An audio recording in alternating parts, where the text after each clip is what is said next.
Good morning and welcome to the Morning Scoop for Friday, July 11th. This is your daily Buckeye fix. I'm Tom Orr, and today I'm joined by Bill Greene. He's one of the lead recruiting analysts for Buckeye Scoop. Bill and Marc Givler just put together a list of the top 15 players in the state of Ohio for the class of 2022. There's a lot of names on there that Ohio State fans should get to know, and we will get to that in just a minute. But first, we need to talk about the big news that dropped late Thursday afternoon. The Big Ten is canceling all of its non-conference games this season, so you can cross those Bowling Green, at Oregon, and Buffalo lines off the schedule for this fall. Bill, this is definitely a setback of a sort for the season. What are you hearing about why that decision got made?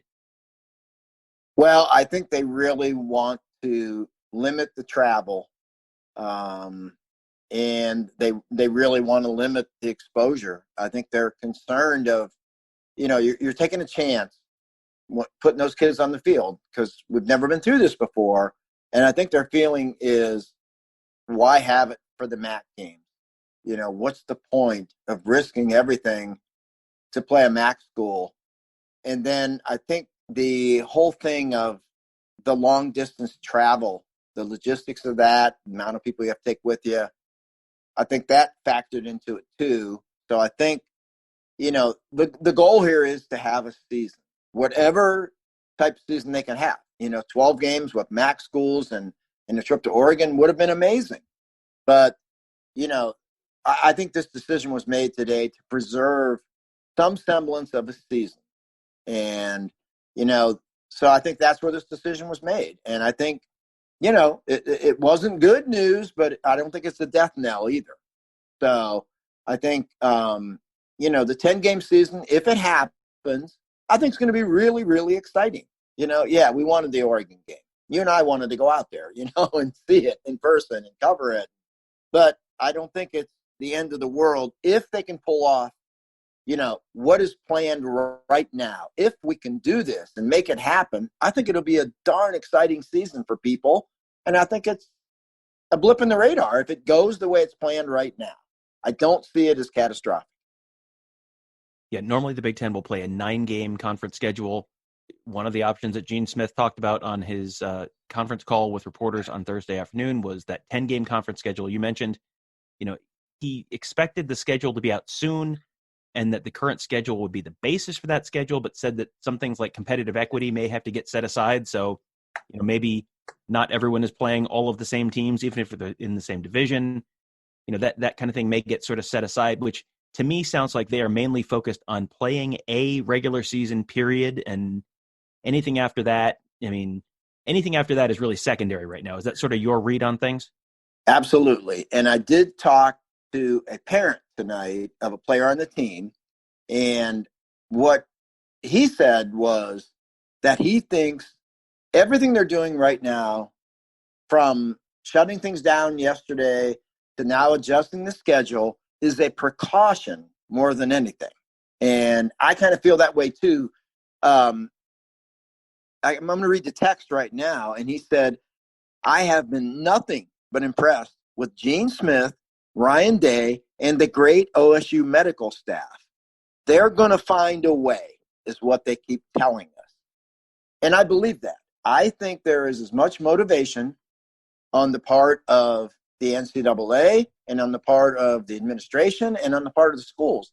There's as much motivation on their end to have a season as there is on our end to want a season. And that's why I'm optimistic. Everybody wants this to happen. It's not like there are two competing entities here, a group that is dead against it, against a group that is dead for it. We're not seeing that. Everybody wants this to happen, Tom.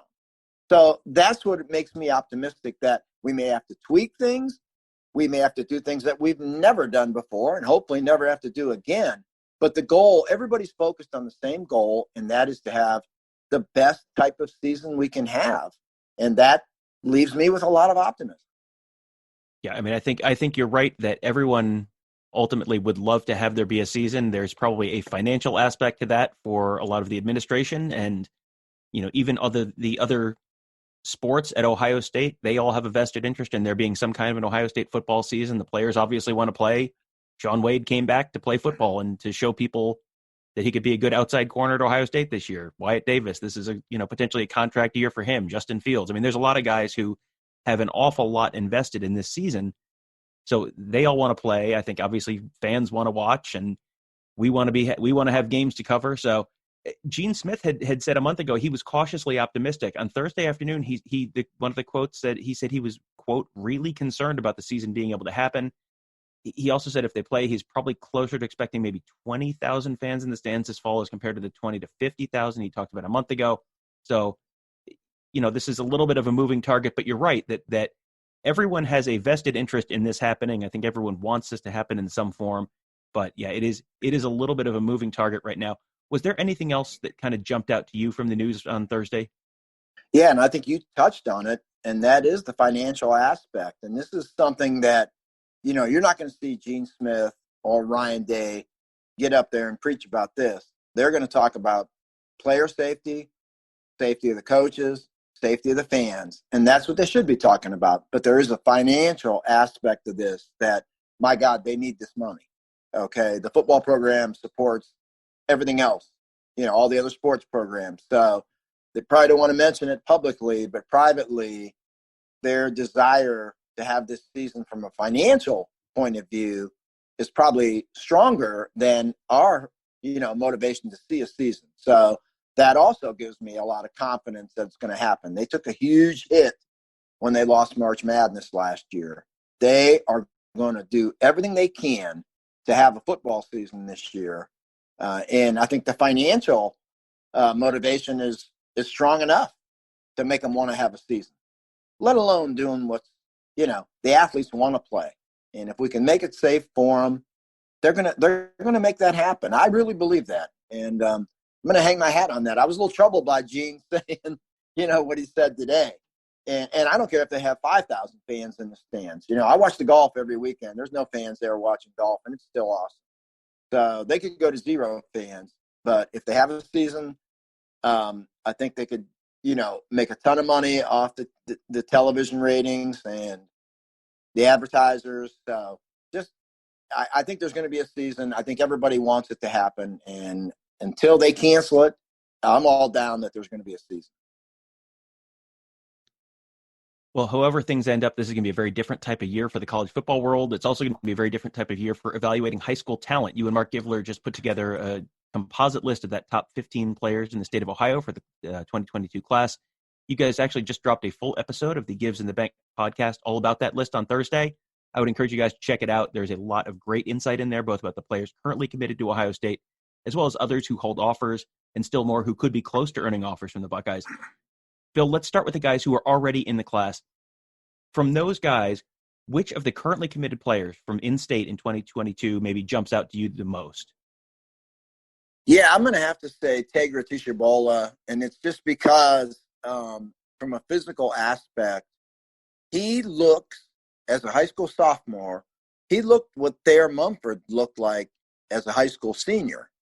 And I think he's the same type of player as a high school sophomore that Thayer was as a senior. So give me 2 more years of Tigra on the high school level, developmental-wise, weight room-wise, and my goodness, you've got a guy that is probably going to play as a freshman at Ohio State, maybe not start, but be in the rotation.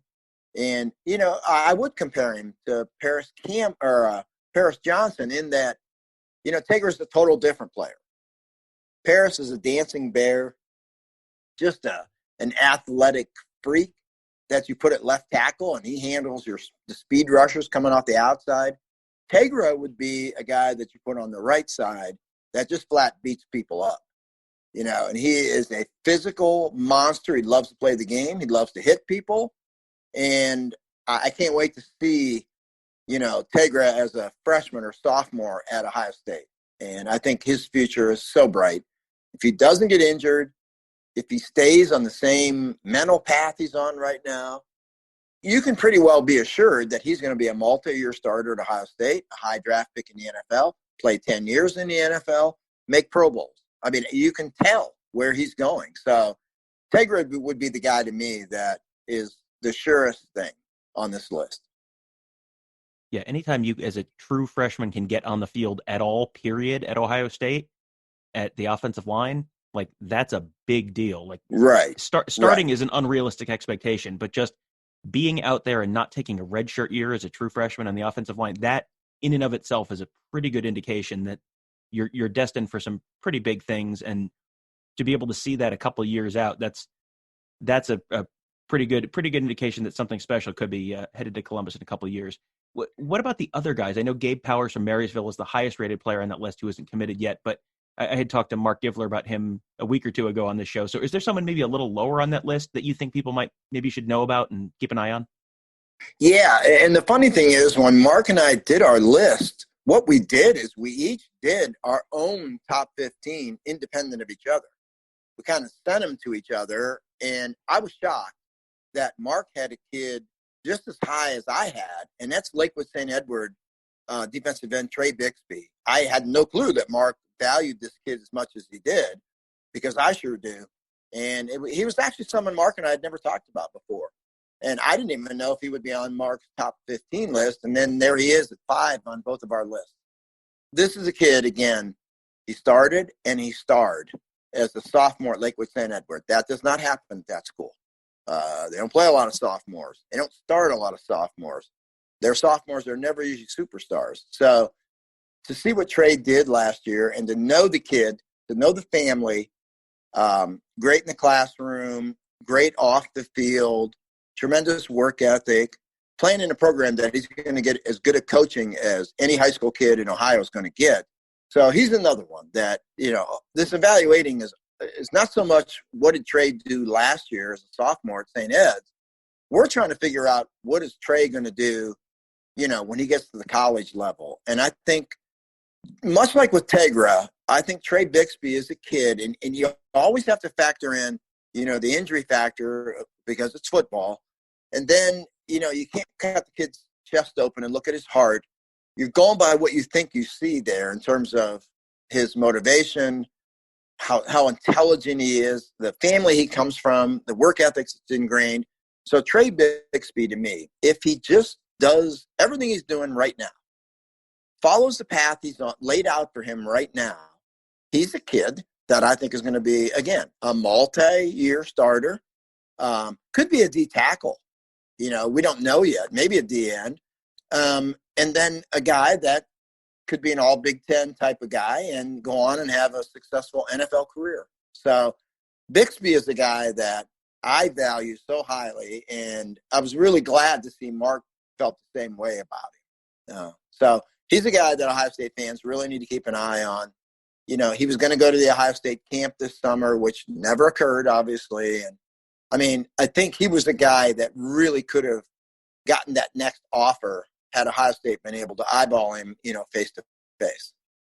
Yeah, he does not have an Ohio State offer right now, but he sure does seem like he fits one of those Larry Johnson kind of archetypes where it's, could be an edge rusher, could be maybe someone who slides into that 3-tech spot, kind of depending on how that body develops. He seems like the kind of player that Larry Johnson likes to bring in and typically turns into something pretty special.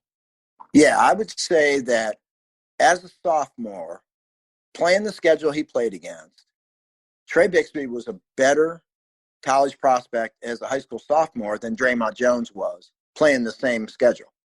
Different schools, St. Ignatius versus Lakewood St. Edward, but mirror programs. And if you would pop both sophomore films in, no doubt Trey Bixby is the better player at this point. Now, Draymond, just shot off like a rocket the last couple of years there. But I think Trey Bixby is that type of player. Maybe inside, maybe outside, see where his body takes him. But same type of kid from a work ethic perspective, family perspective, and same body and same skill level, I would say. Well, just as a reminder, you can find that episode of Gives in the Bank that breaks down that full list on Apple Podcasts or your podcast platform of choice. Just search Buckeye Scoop to find Gives in the Bank and all of our great shows. Make sure you subscribe there and leave us a rating and review. Bill, thank you for joining us today, and thank you all for listening. Have a great weekend, and we will talk to you on Monday.